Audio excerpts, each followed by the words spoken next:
మాటలు బాగా ఏకీభవించి మాటలు చూడవలసిందిగా మనం చూస్తున్నారు. ఈ యొక్క పునరుద్ధానము ధ్యానాంశములుగా కీర్తన గ్రంథము 34వ కీర్తన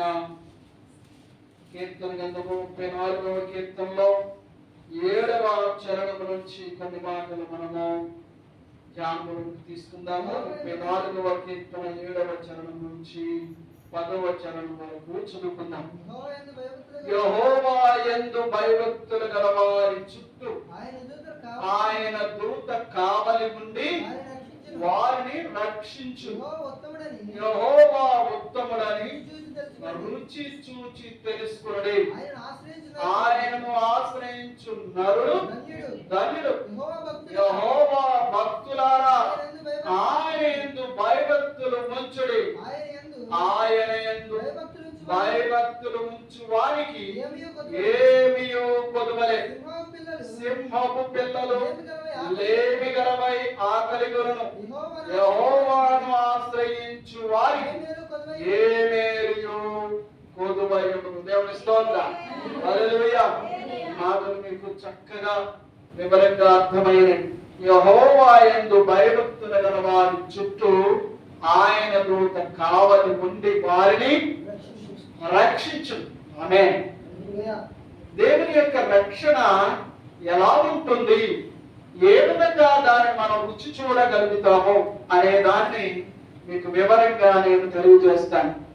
ఒక భక్తిపరుడు తన యొక్క మార్గమున ప్రయాణమై వెళుతూ ఆ మార్గ ప్రక్కన ఉన్నటువంటి ఒక చెట్టు కింద ఆ ఎండ వేడిమికి అలసిన వాడై ఆ చెట్టు కింద నాడు కూర్చుండి విశ్రాంతి తీసుకుంటున్నాడు. కొంచెము తన శరీరానికి ఉపశమనాన్ని ఇస్తున్నాడు. అలసట నుండి కొంచెము సేద తీరుతున్నాడు. ఇలాంటి సమయంలో చెట్టు పైన ఆకులలో దాక్కుని ఉన్నాడు ఒక దొంగ. ఎవరైతే మండు టెండలో దారిలో ప్రయాణం చేసి ఆ చెట్టు కిందకి వస్తారో వారు ఒంటరిగా ఉంటే ఈ యొక్క దొంగ ఆ చెట్టు మీద నుంచి దూకి ఈ యొక్క బాటసారులను ప్రయాణికులను బెదరగొట్టి భయపెట్టి వారి యొక్క వస్తువులను సొమ్ములను దోచుకోవడమే ఈ దొంగ పని. అతగాడు చెట్టు పైన ఉన్నాడు. ఈ బాటసారి భక్తిపరుడైనటువంటి బాటసారి తన వైపు చూస్తా ఉన్నాడు. మంచి అలసటతో ఉన్నాడు. ఇట్టే నిద్రలోకి పోతారు. నిద్రలోకి పోయిన తర్వాత వారితో పెరుగులాట పోట్లాటం లేకుండా వారి వస్తువులు తీసుకుని మనం కాముగా పారిపోదాం అన్నట్టుగా చెట్టు మీద నుంచి నక్కి చూస్తా ఉన్నాడు. ఈ బాటసారి మెలకుగానే ఉంటున్నాడు కానీ నిద్రపోవడం. దాదాపుగా 1 గంట సేపు చూసిన తర్వాత ఇతగాడు పడుకోవడం లేదు, నిద్రపోవడం లేదు. ఇక బలవంతం చేసి తన యొక్క వస్తు సామాగ్రి లాక్కోక తప్పదు. పడుకుంటాడేమో కాపుగా ఎత్తుకుపోదామని నేను చూస్తున్నాను. మీరేం పడుకోవడం లేదు. ఇప్పుడు చేసేది లేదు. ఇక దిగి వారిని అదిరించి బెదిరించి ఏ విధంగా తన సొమ్ము లాక్కోవాలి అని చూస్తా ఉన్నాడు. ఈ బాటసారి వెలుగుగానే ఉండి కదులుతున్నాడు. అవి వస్తు సామాగ్రి చూసుకుంటా ఉన్నాడు. ఇక చేసేది లేక వెళ్ళిపోతాడేమో అని ఆలోచనతో బారుని కిందకు దూకేశాడు. ఈ దొంగ కిందకు దూకేసి కత్తి తీశాడు. కత్తి తీసాడు కదా, చేయబట్టుకున్నాడు. మెడ మీద కత్తి పెట్టాడు. ఈ సామానంతా లాపకండి, లేకపోతే నరికేస్తా. సరే, ఈ బాటసారి బాబు అయ్యా కేకలేస్తున్నాడు. అరిచామంటే నరికేస్తా.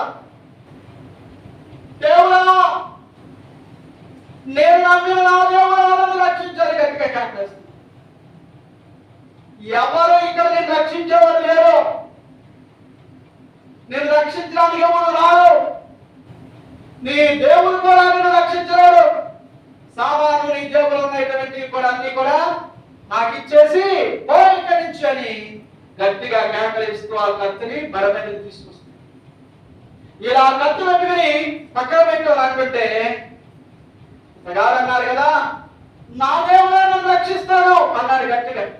నా దేవుడే నన్ను రక్షిస్తాడు, నువ్వు ఎంత అరిసికి కొట్టుకున్నా లాభం లేదు అని అంటుంటే పైనుంచి ఆ గట్టి గట్టి కేకలు అరుపులకు ఆ ఎండలో కాకులు పక్షులు ఆ యొక్క పెద్ద చెట్టు మీద వాలి అవి కూడా నీడని కాచుకుంటా ఉన్నాయి. ఈ కేకలు అరుపులకి ఒక్క ఉదుకున్నది ఎగిరిపోయి ఆ పక్షులన్నీ ఎగిరిపోయి కొన్ని ఏమో అదును బెదిరికి ఆ యొక్క చెట్టు ఆ కాయలకి గుద్దుకుని ఎగిరిపోయాయి.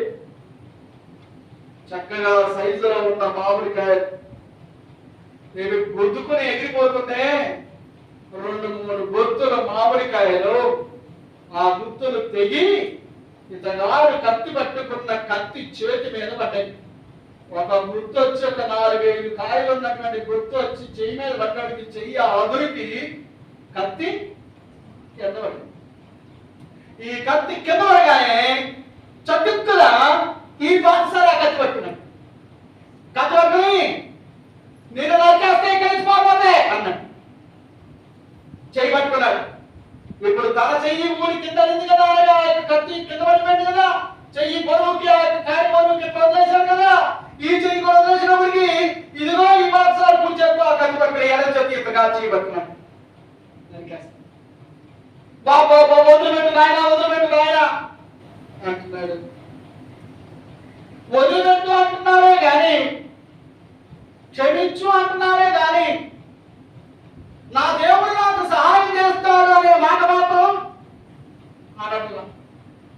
మరి ఇతగాడు బాటసారి అడగలిగాడు ఏమని, నా దేవుడు నన్ను రక్షిస్తాడని. మరి ఇతగాడు ఎందుకు అనలేకపోయాడు? ఇతగాడు బాటసారి నా దేవుడు నన్ను రక్షిస్తాడని గట్టిగా కేకలేసగలిగాడు. మరి ఆ దొంగ ఎందుకు అనలేకపోయాడు నా దేవుడు నన్ను రక్షిస్తాడని? తర్వాత ఉంటే బతులాడుకోవడం వస్తుంది కానీ నా దేవుడు నన్ను రక్షిస్తాడని ధైర్యంగా ఎందుకు అనలేకపోయాడు? కారణం ఏమిటి? తన భక్తి తనలో ఏం పుట్టిస్తుంది? ధైర్యాన్ని పుట్టిస్తుంది. ఈ బాటసారి యొక్క భక్తి తనలో ఏం పుట్టించింది? ఒక భద్రత. యెహోవా భక్తులను వారి చుట్టూను ఆయన దూత కావలి ఉండి వారిని రక్షించును. దేవుని స్తోత్రం. నా దేవుడు నన్ను రక్షిస్తాడని ఇదిగో ఈ బాటసారి అనేటట్టు అదే కత్తి పట్టుకున్నటువంటి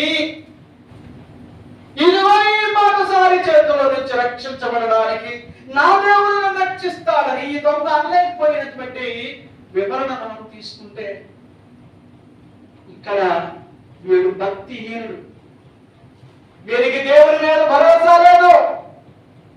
అంటే దేవుని మీద అతగానికి ఏమాత్రము కూడా లెక్కలేదు. దేవుడు రక్షిస్తానికి నేను ఏ పాటి వాడిని, నేను ఏమాత్రం వాడిని అనే భావన తనలో ఉంది కనుక తను అనలేకపోయాడు. ఇతగాడు కట్టుబట్టుకుని నరికేస్తాను అంటే గమనించండి. కాసేపటి తర్వాత దీనికి ఆలోచన వచ్చింది. కట్టుబట్టుకున్న బాటసారికి ఇదే ఆలోచన. ఏమయ్యా, నా దేవుడు నన్ను రక్షిస్తాడని నేను అనగలిగాను, నువ్వు నా దేవుడు, నువ్వు దేవుడు రక్షిస్తాడని అనలేకపోయాడు ఎందుకు అని అంటే ఈ దొంగ అంటున్నాడు కదా, ఎలాగంటాడయ్యా? నీ భక్తి మీద నీకంత నమ్మకం ఉంది. నేను భక్తి చేసేవాడిని కాదు కాబట్టి నాకేమి నమ్మకం లేదు.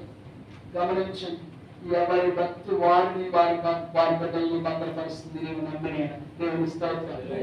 హల్లెలూయా. నీ బిడ్డలను రక్షిస్తుందండి, నీ కుటుంబాన్ని రక్షిస్తుంది. నీ నమ్మకమే నిన్ను భద్రపరుస్తుంది. నీ నమ్మకమే నీకు గొప్ప ఆస్తి. నీ దేవుని యొక్క కృపే నీకు బలమైనటువంటి భద్రతగా నిలబడుతుంది.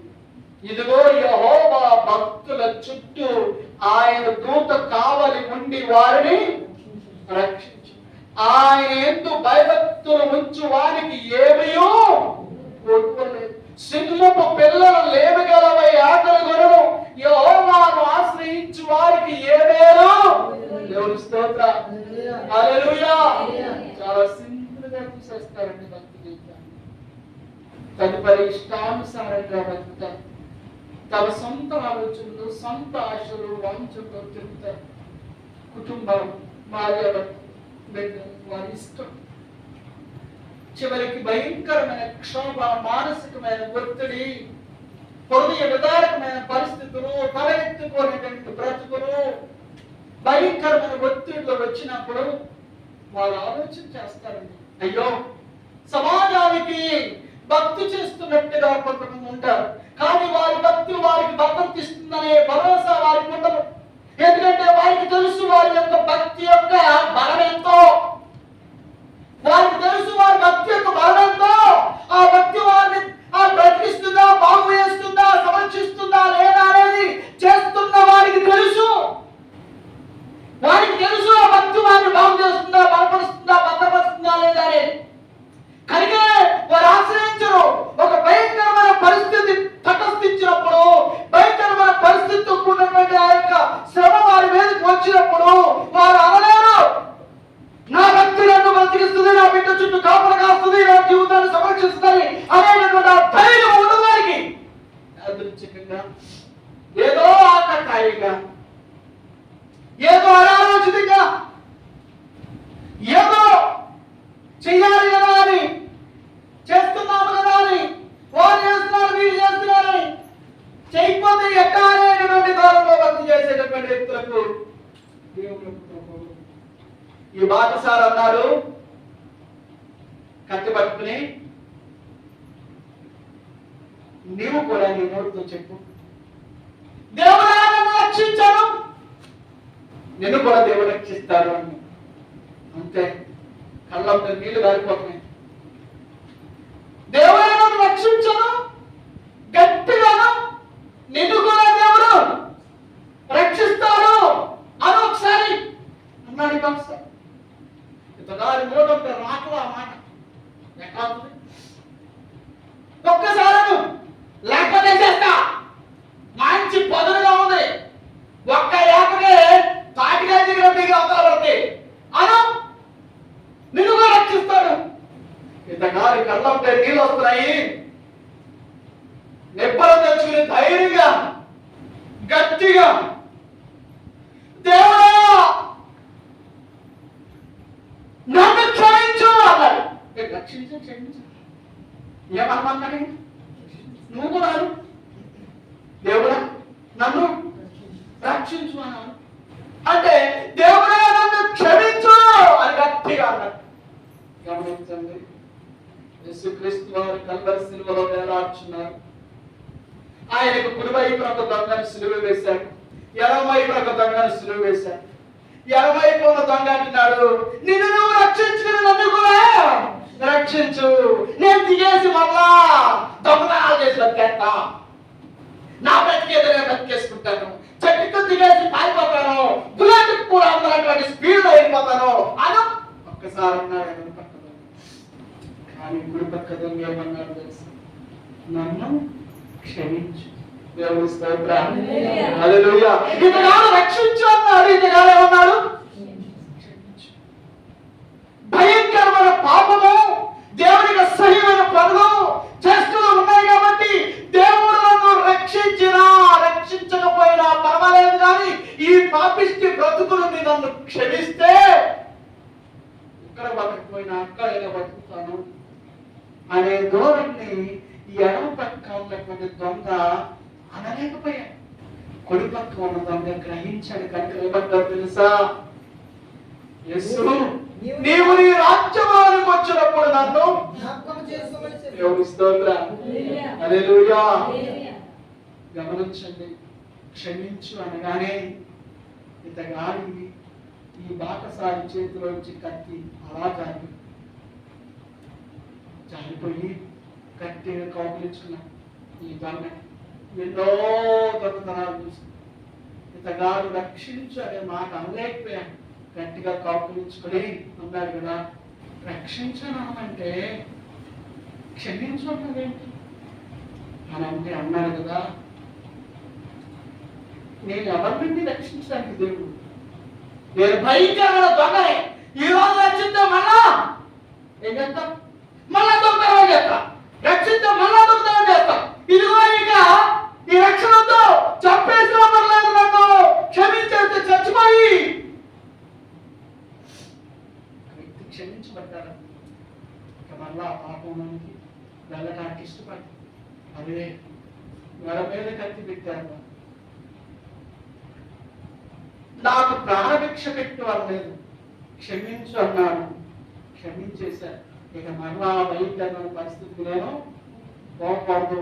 కుక్క కాయిక వాంతి చేసుకున్నటువంటి దానికి మరలా ఆశపడితే నాకు అన్నట్టు క్షమించబడదు. యెహోవా భక్తుల చుట్టూ ఆయన దూత కావలి ఉండి వారిని ఆయన యందు భయభక్తులుగా ఉండిన వారికి ఏ మేలు ఆయన సింహపు పిల్లలైనా లేకపోతాయి కానీ మన యందు భయభక్తులు కలిగి ఆయన ఆశ్రయించిన వారికి ఏమి కనుక నేను తెలియజేస్తున్నాను సంఘాన్ని. మన బ్రతుకులో ఎన్నో చూస్తాము, ఎన్నో అపరాధములు పాపములు మనల్ని చూస్తాము. ఈ లోక మాలిన్యములు అనేకమైనవి మనకు అంటుతా ఉంటాయి. మనం ఎప్పటికప్పుడు ఇదిగో శరీరానికి సబ్బుని ఎలా వాడుతున్నామో, బొబ్బకి ఎలా నీళ్ళని ఎలా వాడుతున్నామో శుభ్రపరచుకోవడానికి మనల్ని మనం శుద్ధి చేసుకోవడం. మన బ్రతుకులో ఎల్లప్పుడూ కూడా ప్రభు పాదాభిగ్రహమయ్యా, నన్ను క్షమించు, నన్ను రక్షించు, నీ కృపకు నన్ను పాత్రుడిగా చేయి అని అనేవాడంగా ఉండాలి. ఒక శిల్పాన్ని చెక్కుతున్నటువంటి